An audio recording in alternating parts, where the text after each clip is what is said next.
সৃজিত স্বস্তিকা জুটির সম্পর্ক ভেঙেছে বহু বছর আগে। সৃজিত বাংলাদেশের মডেল ও অভিনেত্রী রাফিয়াত রশিদ মিথিলার সঙ্গে ঘর বেঁধেছেন। সাকসেস পার্টিতে সাবেক প্রেমিকাকে পেয়ে একে অপরকে জড়িয়ে ধরলেন। পরস্পরকে দেখে কয়েক সেকেন্ড থমকে যান সৃজিত স্বস্তিকা। এরপর পরস্পরকে জড়িয়ে ধরেন দুজনে। স্বস্তিকা মুখার্জি তার ফেসবুকে এমন একটি ভিডিও পোস্ট করেছেন। দুজনেই রং মিলিয়ে পোশাক পরেছেন। স্বস্তিকার পরনে খাদি শাড়ি, কালো সুতার কাজ করা খাদি শাড়ির সঙ্গে একই রঙের হাত কাটা ব্লাউজ পরেছেন আর খোঁপায় বাঁধা জুই। অন্যদিকে লাল সুতার কাজ করা পাঞ্জাবি আর সাদা ধুতিতে দেখা যায় সৃজিতকে। তবে রং মিলিয়ে পোশাক পরার বিষয় পুরোটাই অপরিকল্পিত বলে জানিয়েছেন স্বস্তিকা। সৃজিত নির্মিত অতি উত্তম সিনেমার সাকসেস পার্টির আয়োজন করেছিলেন এই নির্মাতা। তাতে নিমন্ত্রিত অতিথি হিসেবে হাজির হন স্বস্তিকা। আর এই পার্টিতে বিশেষভাবে নজর কাড়েন এই সাবেক প্রেমিক যুগল। সৃজিতের পরবর্তী সিনেমা টেক্কা। দেব রুক্মিণীর পাশাপাশি সিনেমাটিতে দেখা যাবে স্বস্তিকা মুখার্জিকে। শাহজাহান রিজেন্সির পর টেক্কা দিয়ে আবার একসঙ্গে হয়েছেন সৃজিত স্বস্তিকা।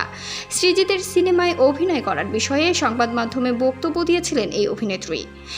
স্বস্তিকা বলেন, আমাদের বন্ধু বান্ধবরা আলোচনা করে বিয়ের 5 বছর পর স্বামী স্ত্রী ভাই বোন হয়ে যায়। সৃজিত আমার সাবেক ছিল 10 বছর আগে, তাহলে এতদিনে আমরা কি হতে পারি? স্বামী স্ত্রী যেখানে ভাই বোন হয়ে যায় 10 বছর আগের সম্পর্ককে সেখানে কি বলা যায়? স্বস্তিকা মুখার্জি বলেন, আমার সঙ্গে সৃজিতের খুবই সখ্য রয়েছে। ইভেন্টে যায়, কথাবার্তা হয়। হতে পারে 2024 সালে সৃজিতের সঙ্গে আরেকটি সিনেমা করলাম। 10 বছরে মানুষ মারা গেলে তাদের আরেক জন্ম হয়ে যায়। সাবেক শব্দটা তো মাথায় বা মনে আসার মতো জায়গাটাই আর নেই। সৃজিত মুখার্জি 2013 সালে মিশর রহস্য ও 2014 সালে জাতিস্বর সিনেমা নির্মাণ করেন। এতে অভিনয় করেন স্বস্তিকা মুখার্জি।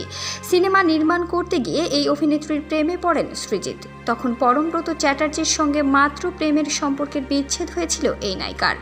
এমন বিরহের দিনে প্রেমের পেয়ালা হাতে স্বস্তিকার পানে এগিয়ে যান সৃজিত মুখার্জি। যদিও তাতে দুজনের কেউই স্বস্তি পাননি, কারণ এই প্রেম বেশি দিন টেকেনি।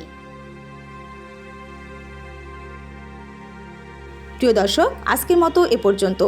সবার আগে সকল খবর পেতে ভিজিট করুন নিউজ টিভি বাংলা ওয়েবসাইট। সেই সাথে চোখ রাখুন নিউজ টিভি বাংলা ফেসবুক পেজে।